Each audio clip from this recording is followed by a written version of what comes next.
गोपालपुर गांव में रहने वाले रमेश और सुरेश बचपन के दो बहुत अच्छे दोस्त थे।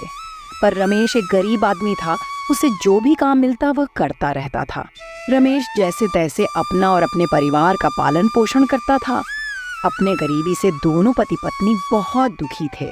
इस गरीबी की दशा में रमेश की बेटी बहुत बीमार हो गया और जो कुछ भी कमाया था सारी धन संपत्ति को अपने बेटी पूजा के इलाज में लगा दी। इतना सब करने के बाद भी वह अपने बेटी को बचा नहीं पाया। इसलिए रमेश आर्थिक रूप से पहले से और अधिक कमजोर हो गया था। और दूसरी तरफ सुरेश खेतों का गेहूं बेच बेच कर काफी धन इकट्ठा कर लिया था।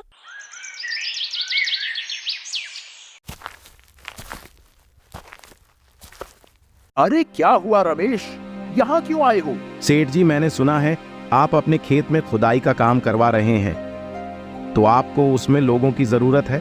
लेकिन मैंने अपने खेतों में तो बहुत सारे मजदूर लगा रखे हैं। सेठ जी, मुझे काम की बहुत अधिक जरूरत है। घर में खाने के लिए कुछ भी नहीं बचा है। लेकिन तुम इतने कमजोर हो, भारी काम कैसे करोगे? तेरे लिए बहुत मुश्किल होगा, तुम काम नहीं कर पाओगे। सेठ जी, आप कैसे भी करके मुझे कोई भी काम दे दीजिए, मैं कुछ भी काम करने के लिए तैयार हूँ। लगता है इसे काम की बहुत अधिक जरूरत है, क्यों ना इस बात पर रमेश का फायदा उठाया जाए। क्या हुआ सेठ जी, क्या सोच रहे हैं? आप मुझे काम दोगे ना? देख रमेश, मेरे पास कोई काम नहीं है। अगर फिर भी तुम कोई काम करना चाहते हो तो तुम मेरे खेतों का फसल काट सकते हो। मैं लोगों को इस काम के बदले में 200 रुपया देता हूँ, पर तुझे मैं सिर्फ 50 रुपए दूंगा। क्या तुम यह काम करोगे? 50 रुपए सुनते ही रमेश सोच में पड़ जाता है। नहीं सेठ जी, 50 बहुत कम है। इससे तो घर का राशन भी नहीं आएगा। आप कुछ और दाम बढ़ा दीजिए ना। मैं तो सिर्फ 50 रुपए ही दूंगा। तुम्हें काम करना है तो कर, नहीं तो तुम यहाँ से जा सकते हो। सेठ जी की ऐसी बातें को सुनकर रमेश दुखी होकर अपने घर लौट आता है। अरे, आज कोई काम मिला या नहीं? आपको देखकर लग रहा है कि आज भी आप खाली हाथ ही लौटे हैं। कब तक मैं घर को चलाती रहूंगी? मेरी तो किस्मत ही फूटी थी कि जो मैं आपसे शादी की हूँ। शादी से पहले तो बड़ा बोल रहे थे ना कि यह करूँगा वह करूँगा। अब करो, मैं भी देखती हूँ क्या करते हो। जो कुछ भी पैसा कमाया था वह भी अपने बेटी के इलाज में खर्च हो गया। खुद के बारे में थोड़ा भी नहीं सोचा। अरे शारदा, तुम्हें तो पता है ना, गरीब होने की वजह से सभी लोग मेरा फायदा उठाना चाहते हैं। और आज तुम्हें पता है सेठ जी, मुझे दिन भर काम करवाने के बद में सिर्फ 50 रुपए ही दे रहे थे। आज तुम ही बताओ, आखिर मैं क्या करूं? किसके पास जाऊं काम मांगने के लिए? ये सब मुझे नहीं पता, लेकिन मैं ऐसे घर का गुजारा नहीं कर सकती। घर में खाने को भी एक रोटी तक नहीं है। मैं बहुत मुश्किल से घर का गुजारा कर रही हूँ। हाँ भाग्यवान, मैं क्या करूं? सब लोग अपने अपने खेतों में काम करते हैं, लेकिन मेरे पास तो मेरा खेत भी नहीं है। पूजा के इलाज में सब कुछ बिक गया। मुझे कुछ नहीं पता। तुम आज के आज ही काम ढूंढ लो, नहीं तो जिस हिसाब से हमारे घर का ये हालत है उस हिसाब से तो जल्दी ही हम लोग भूखे मर जाएंगे। अरे हाँ शारदा, तुम ऐसा मत बोलो। मैं जल्दी से ही कुछ न कुछ कर ही लूंगा। तुम बस भगवान के ऊपर भरोसा रखो और मैं कल फिर से घर से बाहर जाऊंगा और कोई ना कोई काम तो मिल ही जाएगा।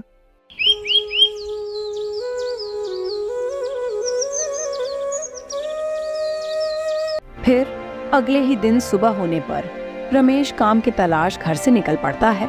हे भगवान, आज मुझे कोई ना कोई काम दिला ही देना, क्योंकि मैं खुद तो भूखा रह सकता हूँ लेकिन अपनी पत्नी को भूखा नहीं रख सकता। इसलिए भगवान, आज मुझे कोई ना कोई काम दिला ही देना। तभी रमेश को रास्ते में उसका बचपन का दोस्त सुरेश मिल जाता है। और भाई रमेश, क्या हाल है तुम्हारा?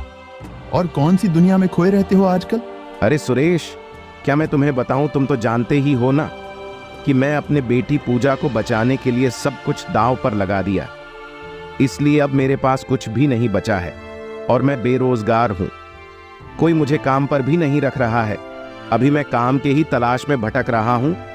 अरे बस इतनी सी बात है, तुम चिंता मत करो मेरे दोस्त, मैं हूं ना। लेकिन इसमें तुम मेरी कैसे मदद कर सकते हो? मैं गांव की जमीन बेचकर शहर जाने को सोच रहा था, लेकिन अब मैं तुम्हें वह जमीन दूंगा जिसमें तुम खेती कर सको, और जो कुछ मुनाफा होगा अपना आधा आधा बांट लेंगे। क्या तुम सच कह रहे हो सुरेश? हाँ मेरे दोस्त, तुम कल से ही काम पर लग जाना, फिर देखना तुम्हारी सारी परेशानी दूर हो जाएगी। सुरेश, तुम सच में मेरे बहुत अच्छे दोस्त हो। तुम्हारा बहुत बहुत धन्यवाद मित्र। अरे इसमें धन्यवाद की कोई बात नहीं है रमेश। तुम अपने घर जाओ और अब तुम्हें कोई काम ढूंढने की कोई जरूरत नहीं है। तुम अपने घर जाओ और शारदा को सब कुछ बता दो। फिर रमेश खुशी खुशी अपने घर वापस लौट आता है और घर पहुंचकर रमेश सारी बात अपनी पत्नी शारदा को बताता है। और फिर अगले ही दिन से रमेश सुरेश के खेत में काम शुरू कर देता है और रमेश बहुत मेहनत से सुरेश के खेतों में काम करता है। ऐसा ही कुछ महीने बीत जाते हैं और फसल कटाई का समय पहुंच जाता है। अरे वाह रमेश, तुमने तो बहुत ही मेहनत की है। इतनी अच्छी फसल हुई है अपनी। हाँ यार, तुम बिल्कुल सही कह रहे हो। अब वह दिन आने ही वाला है जब हम इस फसल को काटकर बाजार में बेच देंगे और फिर उन पैसों से मेरे घर के सारे परेशानी दूर हो जाएगी। फिर कुछ ही सप्ताह में रमेश और सुरेश फसल की कटाई करके उस फसल को बाजार में बेच देते हैं और उन पैसों को आधा आधा बांट लेते हैं। अरे भाई सुरेश, तुम्हारा बहुत बहुत धन्यवाद। आज तुम्हारी वजह से ही मैं इतना कुछ कर पाया हूँ। अगर मेरे बुरे वक्त में तुमने साथ नहीं दिया होता तो आज ना जाने क्या होता। तुम्हारा यह एहसान मैं जीवन भर नहीं भूलूंगा। अरे यार, कैसी बातें कर रहे हो? तुम तो मेरे बचपन के दोस्त हो, तो मैं तुम्हारे लिए कुछ भी कर सकता हूँ। आज मैं तुम्हारी वजह से मेरी पत्नी को 2 वक्त का खाना खिला पा रहा हूँ सुरेश भाई। अरे यार, कैसी बातें कर रहे हो? मैं तो कुछ नहीं किया हूँ। मैं तो सिर्फ अपनी जमीन दिया था। उस जमीन पर मेहनत तो तुमने ही की है। अगर तुम मेहनत नहीं करते तो आज ये सब नहीं होता।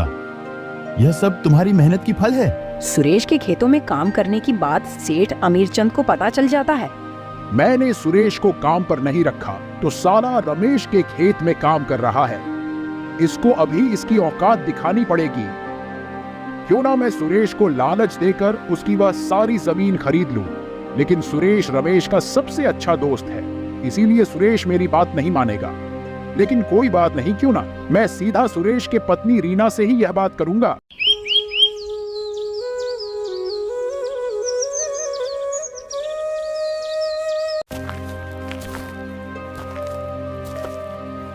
अरे भाई सुरेश, क्यों ना तुम अपने पत्नी और बच्चों को खाने पर मेरे घर ले आओ।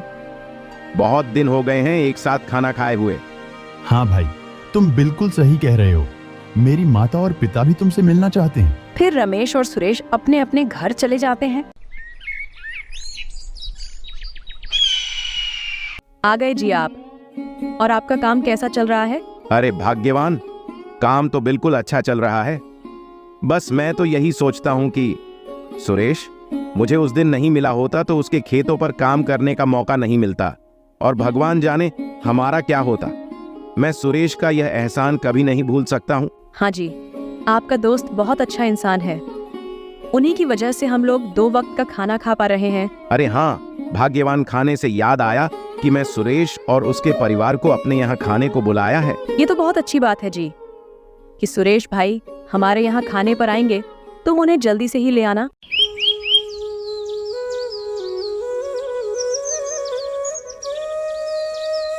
लगता है सुरेश इस बार भी फसल बाकी गांव वालों के मुकाबले काफी अच्छी होगी। अरे रमेश भाई, क्यों अच्छी नहीं होगी? यह तो तुम्हारा मेहनत का फल है ना। रमेश और सुरेश दोनों आपस में बातें कर रहे थे और उधर सेठ अमीरचंद सुरेश के घर चला जाता है। अरे रीना बहन, क्या हाल है? आपके और माता पिता कैसे हैं? अरे सेठ जी, आप यहाँ बताइए, क्या बात है और यहाँ कैसे आना हुआ? अरे रीना बहन, मेरी बात का बुरा मत मानना। मैं ऐसा कह रहा था कि तुम सुरेश को समझाओ और अपनी यह जमीन मुझे बेच दो और अपने परिवार को लेकर शहर चले जाओ। वैसे भी गांव में है ही क्या, ना यहाँ कोई अच्छी स्कूल है और ना ही अच्छा यहाँ हॉस्पिटल है, और गांव में किसी भी चीज की कोई सुविधा भी नहीं है। तुम तो पढ़ी लिखी हो और गांव में क्या कर रही हो? सुरेश को समझाओ और शहर चली जाओ। वह नहीं मानेंगे सेठ जी, क्योंकि उसका दोस्त हमारी उस जमीन पर खेती कर रहा है। रीना बहन, मैं इसीलिए तो तुम्हारे पास आया हूँ। मुझे पता है कि सुरेश मेरी बात नहीं मानेगा। अगर तुम उसे समझाओगी तो वह जरूर मान जाएगा, और दूसरों के बारे में सोचने से पहले खुद के बारे में सोचना चाहिए। और देख लो, मैं तुम्हें उस जमीन की बहुत अच्छी कीमत दे सकता हूँ। अगर यह मौका तुम्हारे हाथ से चला गया तो तुम्हें बहुत बड़ा नुकसान हो जाएगा। अब मैं क्या करूं सेठ जी? वह जमीन को नहीं बेचेंगे क्योंकि उस जमीन से ही उसके दोस्त रमेश का घर चल पाता है और वह अपने दोस्त को भाई से भी बढ़कर मानता है। अरे रीना बहन, तुम कैसी बच्चों जैसी बातें कर रही हो? आज के समय में सगा भाई भी अपना नहीं होता है, जबकि वह तो सुरेश का दोस्त है और तुम्हें तो पता ही है ना कि अपना सुरेश बहुत सीधा है। रमेश ने उसे अपनी बातों में फंसा रखा है। तुम्हें पता है इस जैसे लोग किसी के सगे नहीं होते हैं, सही समय आने पर सब कुछ लूट लेते हैं। सेठ अमीरचंद जी के बात सुनकर रीना सोच में पड़ जाती है। लगता है रीना मेरे जाल में फंस गई। अरे क्या हुआ रीना बहन, किस सोच में पड़ गई? देख लो, मैं तुम्हें उस जमीन की बहुत अच्छी कीमत दे सकता हूँ। हाँ सेठ जी, आप बिल्कुल सही कह रहे हैं। आज शाम को ही उनसे इस बारे में बात करूंगी। फिर सेठ अमीरचंद वहाँ से चला जाता है और फिर शाम को सुरेश दिन भर थकान के बाद घर वापस आता है। सुनो जी, अब मुझे गांव में नहीं रहना क्योंकि इस गांव में कोई अच्छा स्कूल नहीं है और ना ही कोई अच्छा हॉस्पिटल है। मुझे इस गांव में और नहीं रहना है। आप अपने जमीन को बेच दीजिए और शहर में एक नया मकान खरीद लो। रीना, यह सब मैं भी सोचा था, पर रीना, तुम्हें तो पता ही है ना, अपनी उस जमीन पर मेरा दोस्त रमेश खेती करता है और उसका घर अपने खेत में काम करने की वजह से ही चल पाता है। वह सब तो ठीक है, लेकिन आपको पता है सेठ अमीरचंद अपनी उस जमीन की मुंह मांगी कीमत दे रहा है, तो फिर आप उस जमीन को बेच क्यों नहीं देते हो? ऐसा मौका बार बार कहाँ मिलेगा? लेकिन रीना, मैं अपने दोस्त को ऐसा धोखा नहीं दे सकता हूँ। रमेश मेरा बचपन का दोस्त है और साथ ही मेरा भाई है। अगर मैंने अपने खेत बेच दिया तो रमेश बेचारा किसके पास काम करेगा? बड़ी ही मुश्किल से 2 वक्त का खाना खा पा रहा है। वह हमारी तरह अमीर नहीं है। आप कब तक उसके बारे में सोचते रहोगे जी? अपना खुद के भविष्य के बारे में भी तो थोड़ा सोच लो। यहाँ ना कोई अच्छी स्कूल है और ना ही कोई अच्छा हॉस्पिटल है। इस गांव में खेतीबाड़ी के सिवा दूसरा कोई काम ही नहीं है। आप क्यों अपने दोस्त की वजह से अपना भविष्य खराब कर रहे हो? रीना, तुम कुछ भी बोलो, लेकिन मैं अपने दोस्त को इस तरह धोखा नहीं दे सकता हूँ। अरे आप तो हमेशा से ही भोले हो, इसलिए लोग आपको लूट लेते हैं। आपको लोगों की चालाकी के बारे में कुछ नहीं पता है। आज आप उसकी वजह से मुझसे बहसबाजी कर रहे हो। जब वह अपनी जमीन पर कब्जा कर लेगा तब आपको मेरी बात समझ आएगी। मेरी बात मानो, उस जमीन को सेठ अमीरचंद को बेच दो। और आप खुद तो थोड़ा सोचो, वह रमेश कितना चालाक है। जमीन भी अपनी, बीज भी अपना और बाकी खर्च भी अपनी, लेकिन फिर भी आपसे ज्यादा हिस्सा रमेश ले जाता है। अगर यह सौदा रमेश को मिलता तो क्या वह आपके बारे में सोचता? मुझे लगता है रीना बिल्कुल सही कह रही है। मुझे जमीन बेच देना चाहिए और शहर चले जाना चाहिए, और शहर में सभी प्रकार के सुख सुविधा भी मिल जाएगी। और वैसे भी मेरे लिए दोस्ती से बढ़कर मेरा परिवार है। मैं कल ही रमेश को खेतों में काम करने के लिए मना कर दूंगा और कल ही सेठ अमीरचंद जी के पास जाकर जमीन को बेच दूंगा। क्या हुआ जी, क्या सोच रहे हैं आप? मुझे लगता है रीना, तुम बिल्कुल सही कह रही हो। मैं कल ही अपनी जमीन को सेठ अमीरचंद को बेच दूंगा।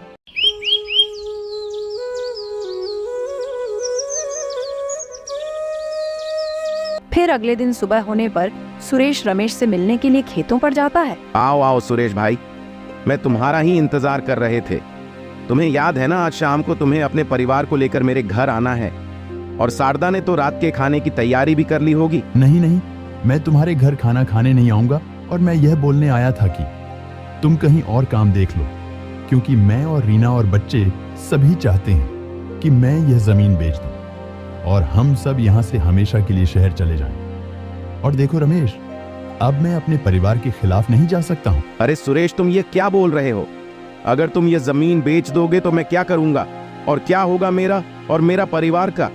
मुझे थोड़ा समय दो, मैं कहीं और जाकर काम ढूंढ लूंगा। नहीं नहीं रमेश, मैं आज शाम को ही सेठ अमीरचंद जी के पास जाकर अपने जमीन का सौदा कर लूंगा और फिर हम सब जल्द ही शहर चले जाएंगे। और देखो रमेश, मैं तुम्हारे लिए जितना कर सकता था मैंने तुम्हारे लिए उतना किया। अब मैं इससे ज्यादा तुम्हारे लिए नहीं कर सकता हूँ। और तुम्हें पता है, अभी सेठ अमीरचंद मुझे इस जमीन की मुंह मांगी कीमत देने को राजी है। इसीलिए हम सब इस मौके को हाथ से नहीं जाने दे सकते हैं और हमें जल्दी से जमीन बेचकर शहर चले जाएंगे। ठीक है मेरे भाई, तुम परेशान मत हो, मैं अपने लिए और कोई काम ढूंढ लूंगा। तुमने इतनी मदद की, मेरे लिए इतना ही काफी है। इतना कहने के बाद रमेश वहां से अपने घर चला जाता है। अरे आप तो बहुत जल्दी ही घर आ गए। और आप ही बताओ ना, आज शाम को सुरेश और उसकी पत्नी रीना के लिए खाने में क्या बनाऊं? लेकिन रमेश शारदा की बात का कोई जवाब नहीं देता है। क्या हुआ जी, आप इतने परेशान क्यों हैं? क्या बात है? आप कुछ क्यों नहीं बोल रहे हैं? सब ठीक तो है ना? बताओ ना क्या हुआ। फिर रमेश शारदा को सारे बात बता देता है। ये आप क्या बोल रहे हैं? अब हम क्या करेंगे? बड़े ही मुश्किल से तो हमें रमेश का सहारा मिला था। हे भगवान, आपने यह क्या किया? अब हम क्या करेंगे? भाग्यवान, तुम परेशान मत हो, मैं कुछ ना कुछ तो कर ही लूंगा। और वैसे भी सुरेश ने हमें ऐसे समय पर साथ दिया था, मैं उनका यह उपकार कभी नहीं भूल सकता हूँ।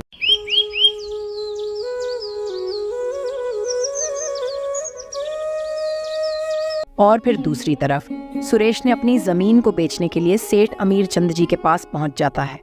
लेकिन तभी उसे कुछ आवाज सुनाई पड़ती है। क्या रे रामू, तुम्हें पता है मैंने रीना को बहुत अच्छी तरह से भड़का दिया है।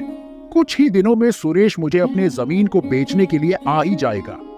फिर पता चलेगा उस रमेश को कि मैं क्या चीज हूं। यहां से काम को ठुकरा कर गया था ना, अब उसे उसकी औकात पता चलेगी। सेठ जी, यह तो आपने बहुत अच्छा किया। और सुरेश की जमीन वैसे भी बहुत उपजाऊ है।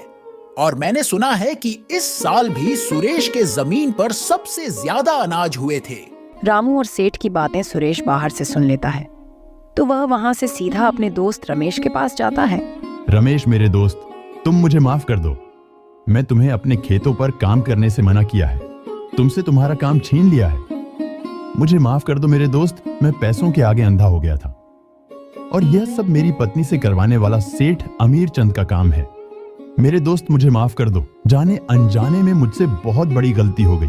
अरे कोई बात नहीं मेरे दोस्त, वह कहते हैं ना, सच्चाई के रास्ते पर चलने वालों के साथ कभी भी बुरा नहीं होता है। हमेशा सच्चाई की जीत होती है।